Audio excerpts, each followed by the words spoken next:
How has engine displacement changed in NASCAR stock cars? Imagine a time when racing cars looked just like the cars you saw on the streets, with big engines and lots of power. That's how NASCAR started. Back then, the engines in stock cars could be as large as 429 cubic inches, which is about 7.0 liters. These big engines helped cars go really fast, but they also made racing less fair because some teams had bigger, more powerful engines than others. In 1971, NASCAR decided to make things more even. They set a rule that all stock cars could only have engines no larger than 358 cubic inches, or about 5.9 liters. This change was made to keep the races close and exciting. It also helped control how fast the cars could go, making the sport safer for drivers and fans alike. Since that rule was introduced, the engine size has stayed the same for most of NASCAR's top series, including the Cup Series. Today, the engines in NASCAR stock cars are all 358 cubic inches. They are typically built as 90-degree pushrod V8 engines, which means the cylinders are arranged in a V shape and use a simple, reliable design.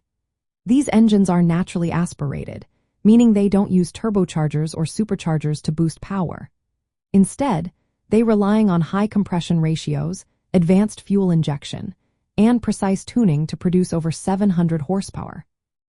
That's enough power to make the cars extremely fast on the track. Looking back, early NASCAR cars were much closer to the cars you could buy at a dealership.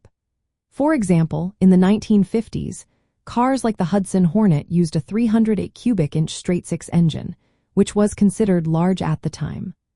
Over the years, NASCAR moved away from using stock engines and started designing purpose-built race cars that only kept the look of the original models from the outside.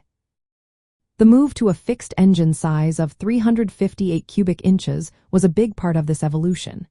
It helped make racing more competitive and fair. Even with the smaller engines, NASCAR cars have become more powerful and technologically advanced. Modern engines now include electronic fuel injection and higher compression ratios, but the size has stayed the same for more than 50 years. This change in engine displacement shows how NASCAR has grown from simple, stock vehicles to highly engineered racing machines. The 358 cubic inch limit is a key part of the sport's history, helping keep the racing exciting and competitive while allowing teams to push the limits of technology. So, from the early days of big engines to today's high-tech power plants, the engine size in NASCAR stock cars has stayed steady, shaping the sport's legacy and making it what it is today.